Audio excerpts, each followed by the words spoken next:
All right. It is 10:07. Going to call to open the Troy IDA. I believe we start with roll call, right? Yeah, I just called it open. Going to move to do the approval of minutes from August 16th, 2024's board meeting.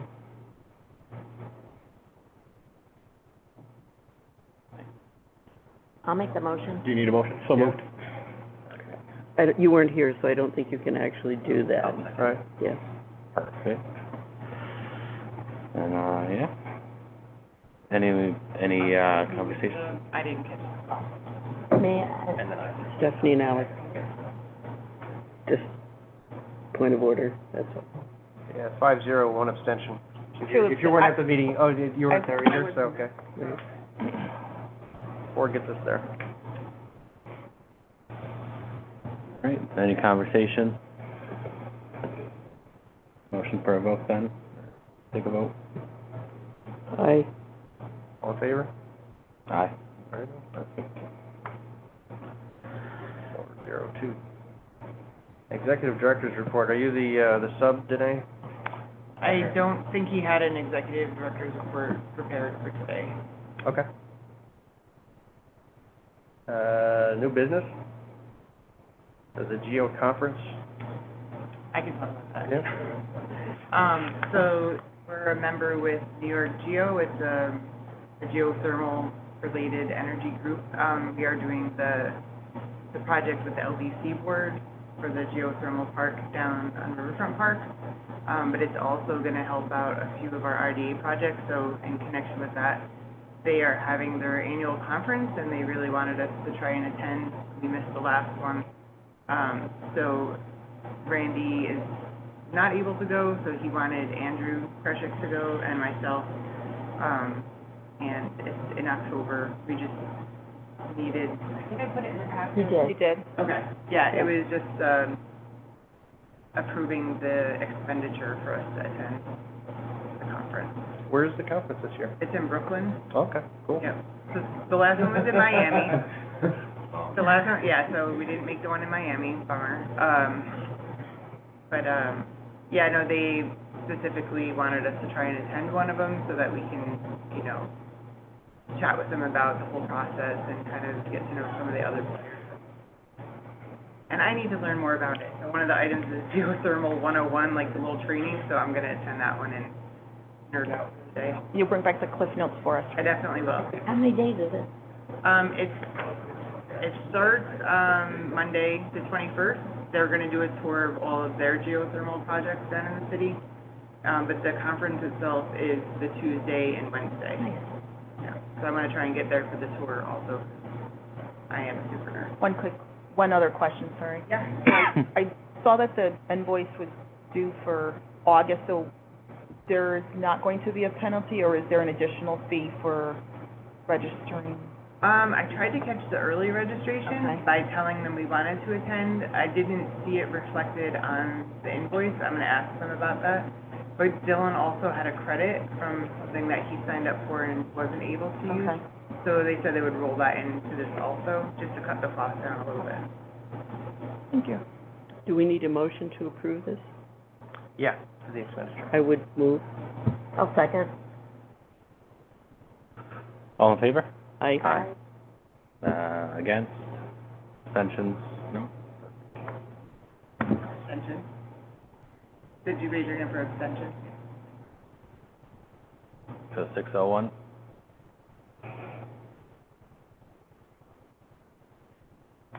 Moving on to old business. We have 1818 Fifth Ave project update and presentation. Rosen Bloom is right over there.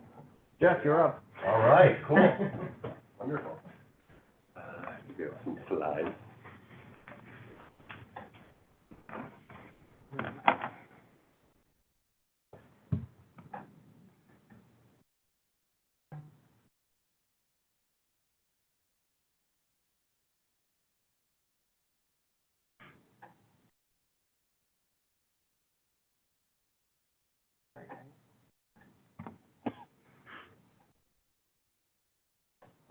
Thank you. Yeah.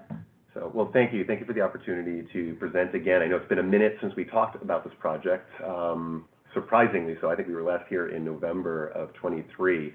But actually, it really speaks to some of the challenges of this project, which we are huge believers in and very excited about.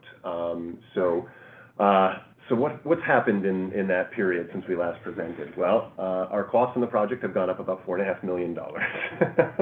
So, and that really is, I know we talked about it when last we presented, but obviously we're not unique in that, the market has continued to see, we're continuing to see or have seen a period of runaway inflation.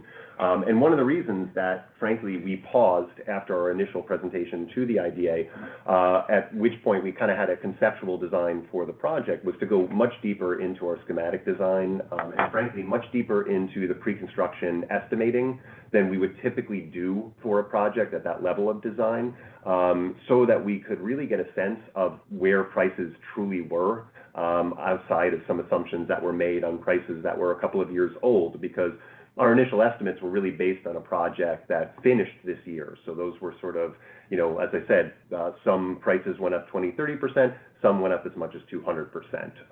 And it was really important that we did our diligence to make sure that we did, in fact, still have a project that worked financially. And by no means is this project a financial home run, but frankly, I'll get into it, it really aligns very much with our values as a developer and with the kind of projects that we want to do. I think everybody's kind of familiar with our company. Certainly ask me questions if I go too fast on anything or there's other information I can provide. But long story short, Rosenblum Development is about 45 years young. We are a developer and property manager. We're fully integrated, and typically we'll say that we're a property manager who also develops real estate. We really are longtime owner-operators. We typically build to own and operate our properties. That's true of the News Apartments, our first project in Troy, as well as the Cena here in Troy, both multifamily properties that we're very proud of. Critical to that is how we view what's important in a project that we do, and the projects that we choose. So, Danae, you can go to the next slide. Thank you. We have what we call the 3 Ps, and that's performance, practice, and place, or place making, drives our assessment of every project. One of the things, and we'll talk about that more as it relates to this particular project at 1818 Fifth Avenue, performance is really about the building design. We're very focused on sustainable construction. Our first all-electric multifamily building is now up and operating in downtown Albany. It's industry apartments. We also just did a deep energy retrofit, meaning we completely converted an old vacant industrial warehouse building into a unique concept called co-warehousing, so kind of an incubator for smaller businesses. But in doing so, we completely electrified that building. Our company's made a major investment in solar. We have about 2.5 megawatts of solar installed on our rooftops across our portfolio, including here in Troy. We're always trying to sort of increase and challenge ourselves to do better, and that means not just looking at the performance of the building and how much how carbon intensive our projects are, but also looking at embodied carbon, the materials that we use in our projects, and sort of what the carbon footprint of that is. Practice is very much about how we bring our tenants and our residents into a more sustainable lifestyle. So, and it'll be true of this project as well as our other residential projects. That's everything from really comprehensive indoor bicycle storage and repair, kind of encouraging the use of bicycles, fully discrete trash and recycling. So we actually, in all of our buildings, do 2 separate compactors, 2 separate chutes. So it's much easier for folks to participate in single-stream recycling. It also reduces the amount of waste that comes from our buildings to the landfills, so less intensity on city resources. We provide free universal access passes for CDTA services to all of our residents. Part of the amenity package, and that way we're encouraging more uptake of CDTA services, and that includes new car share service as well, of course, as the bike share. Last, and this is a really critical one, place or place making. We really focus on developing projects where we can upcycle underdeveloped properties. This is a very good example, as you'll see, where we've got a sort of abandoned and I would say inappropriate structure for a downtown, a suburban style drive-through, bank branch with multiple curb cuts, not great for pedestrian safety, and replace those with projects that are respective of the context in which we're constructing historically and otherwise, and are appropriately scaled, massed, sized. It's also really important that we co-locate very close to transit. We want to obviously be in transit-oriented locations, as well as locations that provide walkability to amenities, resources, work ideally. We'd love to have that live-work-play dynamic going on. And, we really look at the spirit of the project as well.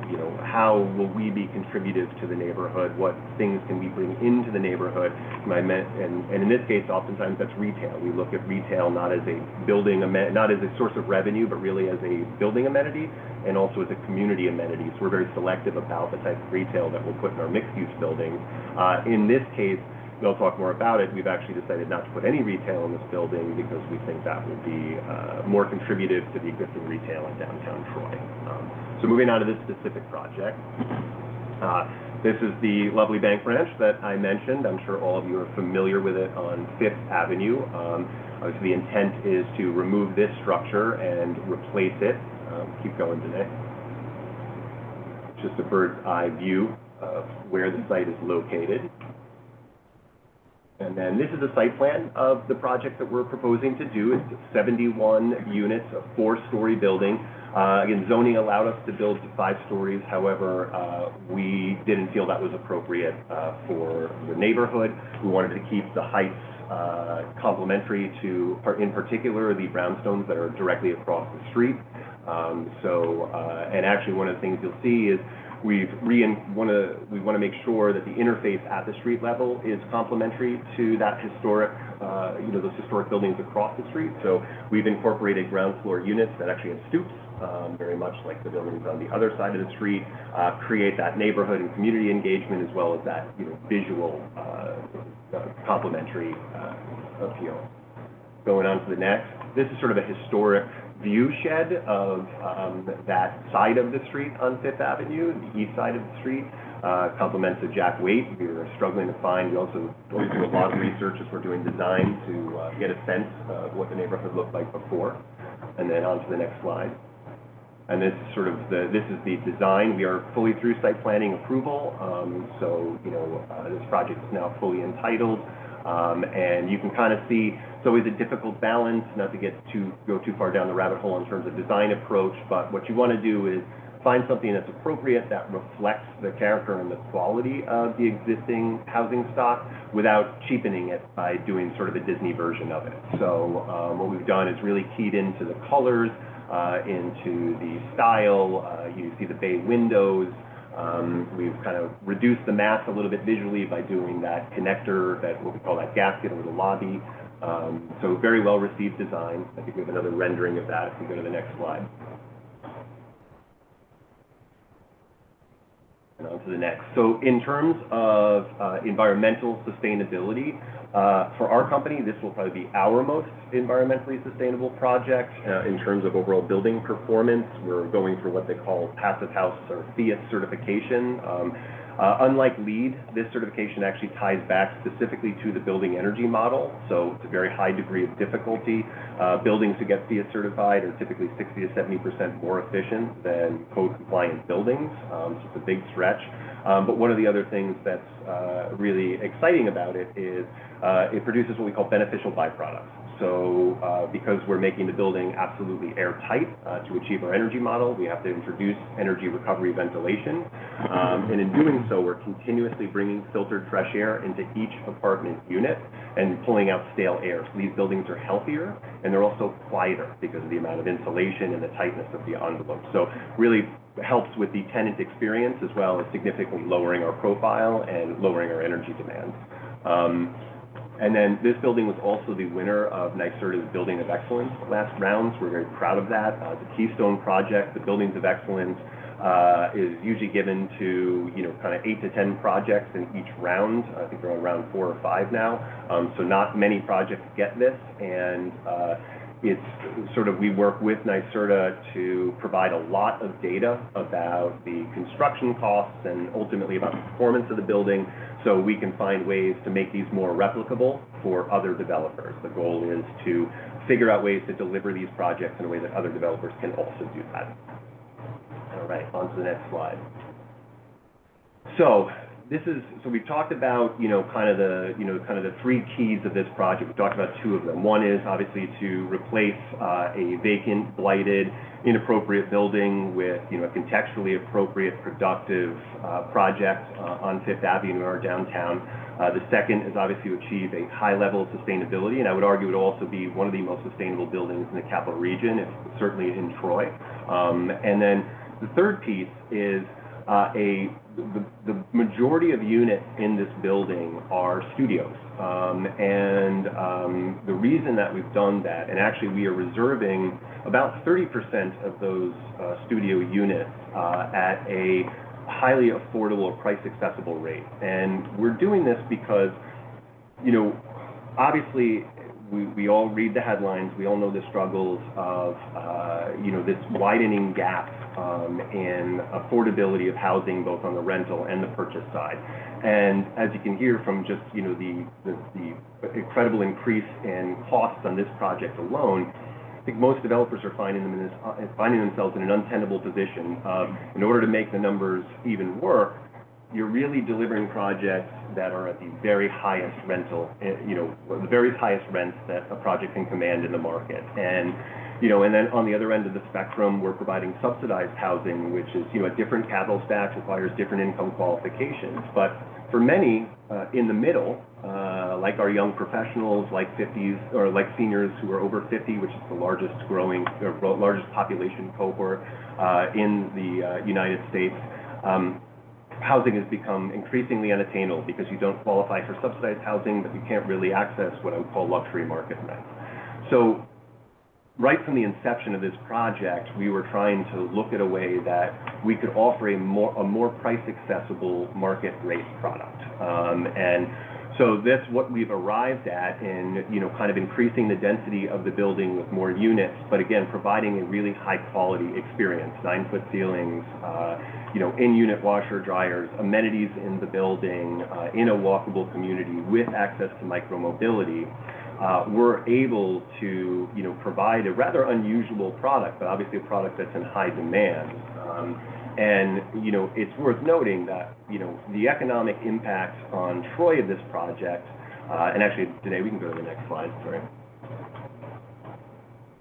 The economic impact of this project alone, we're effectively talking about 71 net new households to Troy. The spending power of, those individuals, mostly single occupancies, amounts to, according to an economic impact study that we did with Camoin, about $2.34 million in annual spend in downtown Troy alone. 21 new jobs, those jobs generating close to $1 million in additional income. So it's a significant impact on top of obviously the direct investment that we're making with the project through construction jobs and et cetera. And of course, the 21 new jobs includes jobs in our property. But the outsized impact of this, we're continuously hearing from our employers, we do not have enough housing to meet the demand of our hiring. So housing has become a block to getting enough, particularly young, qualified employees. So, and it's very interesting if you look at, there was the 2022 Capital Region Economic Development Survey. It was a workforce survey, and they looked at sort of 16 high growth occupations. These are occupations that are directly linked to the Capital Region's target industries. So wind, here in downtown Troy, digital, IT, gaming, electronics. This is the hub of that, what they call next tech core. Pharmaceuticals at Regeneron, just sort of effectively up the street. And then you look at the average rent in the Capital Region, which is now north of $1,500. More than half of those target occupations at the starting salaries would be rent burdened to severely rent burdened. at our average. So we're really creating a massive issue for ourselves in the capital region, and, and to that end, it's why I say housing really is economic development, at the end of the day. So that is what this project is very much trying to address, is not only to model a more sustainable building, but also to model this sort of more middle income approach and make this offering to, see if we can start to mitigate or offer high quality housing options in our downtown at a more price accessible rent. And so kind of goes through all the community benefits. I think I've talked through most of them. We will be adding a pocket park in partnership with our neighbors at Victorious Life Church, so trying to provide and enhance some green space. And then on to the next. So obviously, we're excited about the upsides of the project. Clearly, there are many challenges to the project, which is why we are here today and requesting, financial assistance from the IDA. Obviously, site conditions and logistics are always challenging. We're bordered on one side by, a street alley, on the other by Fifth Avenue, a very active street. Buildings on both sides, this will be difficult for construction. Site conditions, obviously when you're in a urban downtown that has gone through, several waves of demolition and construction, you never know quite what you're going to find in the ground. We are not in the historic district, but we are adjacent to the historic district. And obviously we were very attuned to that, working with the State Historic Preservation Office to make sure that the project that we were delivering would be sensitive to that. But that increases the cost of materials, it increases the cost of detailing on the building to deliver that product. Everyone's following the Fed. We know we got a little bit of relief this week, but frankly, we've been pretty optimistic in how we pro forma, our anticipated cost of capital. Obviously, lending restrictions, expectations about performance are very challenging, and it's the reason that we're not seeing as much development as we were seeing a few years ago. I think we've gone through probably the major boom cycle in terms of runaway inflation, but we continue to see prices mount, and actually supply challenges are ongoing. Getting electric switchgear, we're finding, and the recommendation now is you have to order before you've finished designing the project. And we are looking at that right now. So we're making a commitment to very expensive gear, because if we don't, we won't get it on time. And we just went through this with our project in downtown Albany. And of course, if a project is delayed, obviously that raises the cost of the project as well. Labor challenges. We have a shortage of labor. And what we've done is we've gone and made this harder on ourselves, because we're building buildings that a lot of even though we have wonderful contractor community here in the capital region, they're not used to building a building like this. The level of detailing, the fussiness of the air sealing, we have to pass blower door tests, we have to make sure that it's absolutely airtight, requires us to do a lot of additional training. We're typically doing modeling of different systems with our contractors, showing them how pieces and assemblies need to go together. Both adds time, it adds challenge to the project. A funny anecdote, our construction manager at our project in downtown Albany, which is an ENERGY STAR certified project, the most common refrain that she heard on the job site was, "That's not how we did it before." So this is what we fight as we build these type of projects. But it's also a great opportunity to train local workforce in how to build these projects, so that when they're on to the next, they've got that knowledge. Or whether we benefit from that or somebody else benefits from it really doesn't matter, because at the end of the day, we all benefit from these better, lower carbon buildings. And so I started talking about passive house construction. These buildings just cost more to build in general, typically 5 to 15% more, so that's reflected in the higher cost. We cannot, obviously, we are restricting our rent, but even if it was a full market rate building, we still couldn't charge more for a green building. It's not something that the market can sustain. It's not something that you can market through the typical channels, rent.com. You don't get the opportunity to explain why they should pay a few bucks more for your building because it's a greener building, right? We do it because it's the right thing to do. Now, we absolutely do see a reduced energy cost on the building, but the upfront costs, and then it takes us about 15 years of those energy savings to actually recover the upfront costs to make the building perform. Always difficult conversations with your investors, right? We're looking for a quicker return. So I think we talked about this, and then in terms of rent, obviously one of the things we're doing is, we're gonna have a lower NOI just because we're charging a lower rent than we would typically charge in a building like this, so we have to factor that into our financials. We mentioned the added cost for community design elements. Look, it's important for us to invest in green space. It's important for us to invest in landscaping and street trees, all things that will happen with this project. But obviously that raises the cost of the project. So that's an overview of why we're here today, why we're excited about this project, and why we very much appreciate the audience with the idea.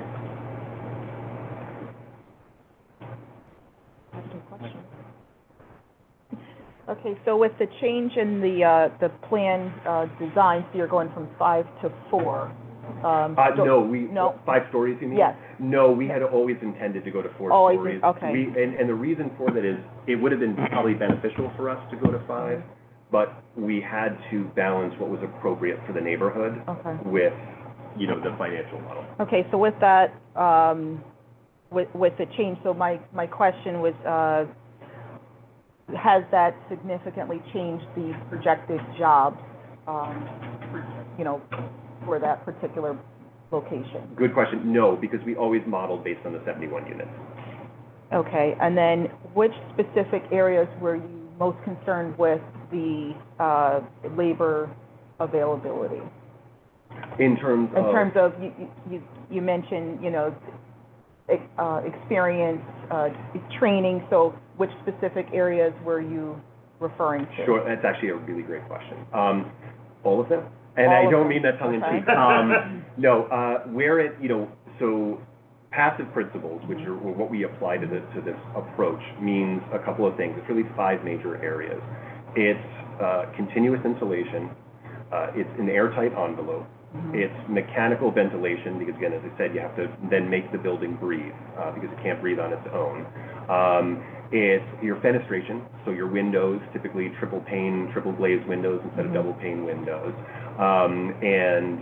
It's thermal bridging, which means that you have to be really rigorous in making sure that, like, your wall assemblies, there aren't conductive, say, nails, right? Long nails going all the way through, because what that means is now you can have heat, energy transfer along that, which means that any moisture can condense in your wall system. It can lead to mold, which works against the whole idea of having a healthier building.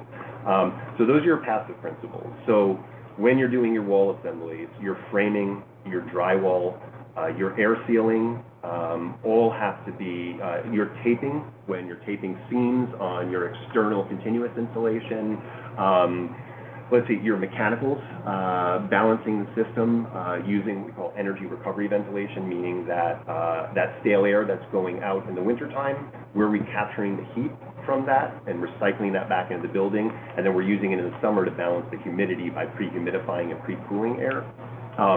All those systems have to be balanced because we're ducting them into each unit. So the quality, even just of the ducting, has to be extremely high. There can't be gaps, there can't be leaks. Window installation, window details, the quality of the windows, it's really critical. Anything that impacts basically that higher performance of the building, you can get away with it, in a conventional building, because, you're not held to the same rigorous test standards. When we, no pun intended, hold our breath when we get to those blower door tests, because, literally, if you've got drywall up and you've completed a large area and you find that there's air leakage beyond what's acceptable for the model, you've got to go back and correct that. That's a very hard thing to do once an assembly is installed. Thank you. But it was a great question. Thank you for asking. How many square feet are the studios? So there's a combination. So we have kind of like 2 studio types. One that's a smaller studio, which is 450 square feet, and one which is a more typical size, which would act about 625? 450 to 500, right? Closer to 500. On average. Yeah, on average. So one of the things we heard was, this term micro apartment, right? And that was part of the approach, was get more density of units, but create highly livable, zero waste units. But what we've been able to do in design is kind of grow those units. So we were projecting closer to 400. Now Zach said we're moving closer to 500 square feet. And then again, we have some other studios that are more typical market-based studios. And what were the rates again that you're planning? Sure, like base rent? Yes. Yep. So we're setting the base rent for the units that were sort of designated as workforce or affordable units at, I think, a max of $13.40 a month. But again, that's a max. And the way we arrive at that is actually using HUD standards. So HUD establishes on an annual basis low-income limits, which are used to basically as qualified for various subsidized housing programs. So 80% of AMI, of the area AMI, is the low-income limit. The very low-income limit is at 50%. So what we've done, because it's sort of unusual, it's not a subsidized project, we don't receive subsidies to offset the rent, is we looked at, again, we sort of harmonized it to those starting salaries. And it's not just of those next-gen professionals, but also fire, EMS, healthcare workers, a lot of our, frankly, underemployed, but desperately needed job sectors, to arrive at, what we thought was a good sort of middle point, which is 65% AMI. So that's what we're basing it on. And that nets out to an average, or to an annual income, I think around $53,000, which actually I don't know about that. And, and the other thing obviously is what we need to target that to is rent burden is when you're spending more than 30% of your income, annually. So what we want to make sure is that formula, the rent that we set, that $13.40 max, again, that's the max rent, is based on no more than 30% of that 65% salary. Thank you. Sure.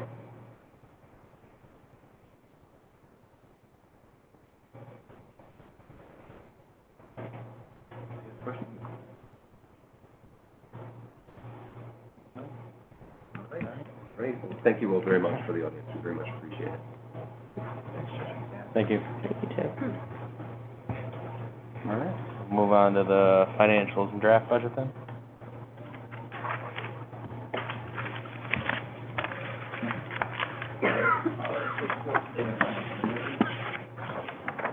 As of August 31st, we have total assets of $1,005,816, with $887,982 net in cash.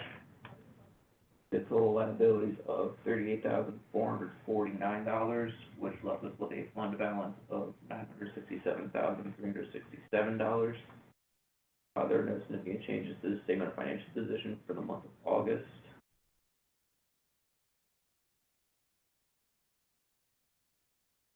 And our next report is the statement of activity. In the month of August, we had a surplus of $5,360. Most significant source of revenue was the application fee from the Troy Savings Bank, and the largest expenses were the monthly accounting fees.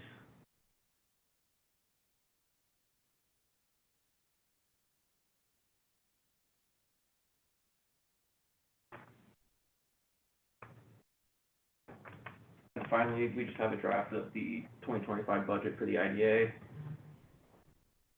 Sort of give you an idea of where we are right now. A lot of the expenses are kind of, I believe, what they should be. What we're working on right now is the charges for services, just kind of looking through the pilots that are in the pipeline and what we might be closing out in the next year. So some of the numbers might change, but we'll have a final draft for the next meeting in October.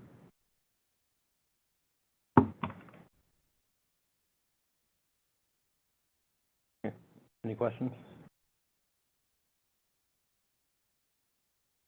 Nothing? Motion to accept? So move. A second. All right, all in favor?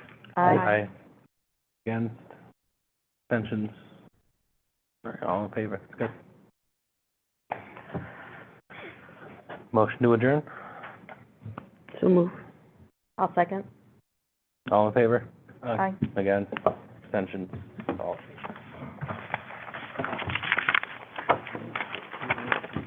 CRC.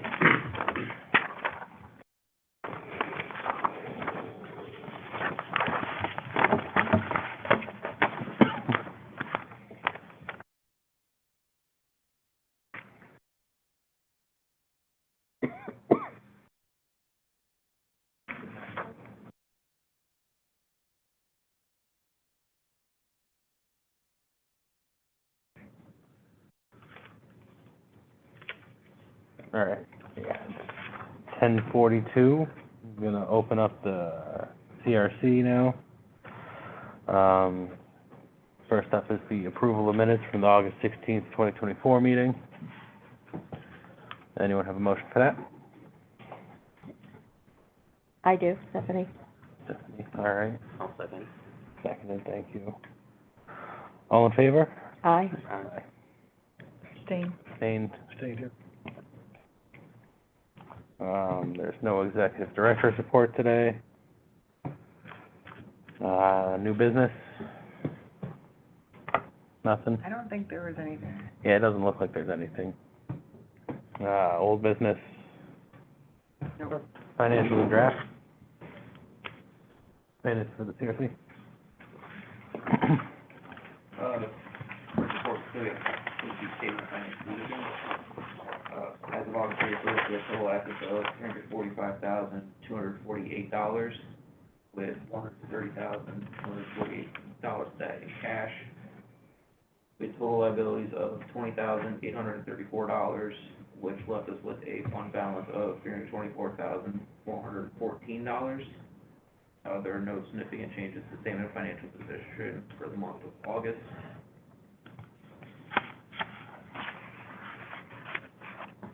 Our next report is the statement of activity.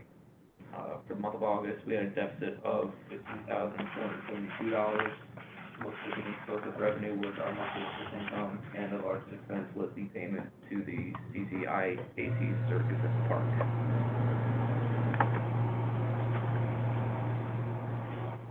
And lastly, we have the draft budget for 2025. Again, because the idea is only a draft, so the numbers will change. I just want to give you an idea of where we were.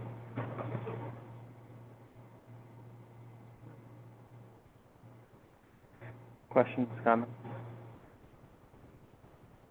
No? Motion to accept the report? Motion. I'll second. All in favor? Aye. Against? Abstentions? All in favor? Perfect.